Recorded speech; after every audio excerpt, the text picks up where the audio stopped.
Bună seara, stimați telespectatori ai televiziunii române, ca de obicei la zi de zi, de data aceasta într-un loc cu totul special. Suntem la monumentul închinat eroilor din frontul de apărare al românilor, patriei române, ca să fiu mai corect în exprimare, care erau conduși de un tânăr major, Nicolae Dabija, mort la 42 de ani, ucis aici, foarte aproape, împușcat în locul acesta, împreună cu grupul său de rezistență din Muntele Mare, Cricău și Mesentea. Martie 1949.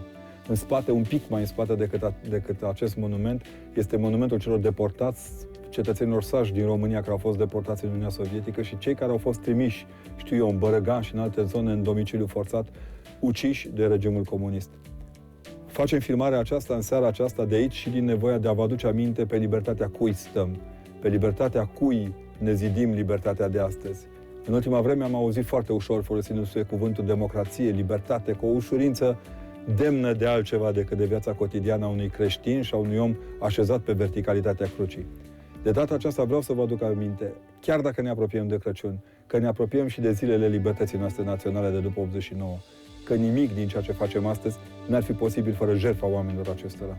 Și că atunci când vorbim despre eroi, despre jertfă, despre, știu eu, nemurirea unui popor, n-avem voie să uităm de cei care cu adevărat au făcut poporul nemuritor. Suntem în zilele aceștia aflați în fața unui mare exercițiu de libertate. Au trecut 31 de ani de când pe străzile marilor orașe ale țării, Sibiu nu face excepție, s-a strigat pentru libertate. S-a strigat pentru libertate, lipind de libertatea noastră pe Dumnezeu. O libertate fără Dumnezeu neavând sens, pentru că sensul real al libertății este dat întotdeauna de iubire.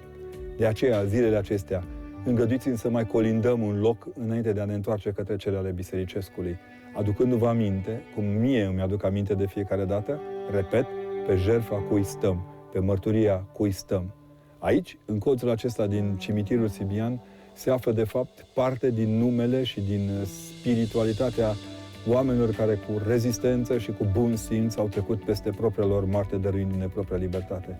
Foarte aproape este un monument care înșiră cei 46 de eroi cunoscuți ai rezistenței anticomuniste din penitenciarele comuniste. Vom învăța oare vreodată să-i prețuim îndeajuns?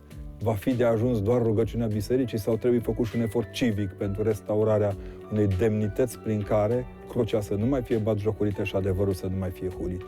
Sigur că suntem într-o corespondență specială, dacă vreți. Suntem în prag de Crăciun, dar suntem în pragul libertății asumate prin democrație.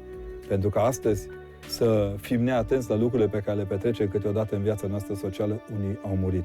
Cred că uneori trebuie să ne aducem aminte, totuși, pe libertatea cui stăm. Mâine este o nouă zi.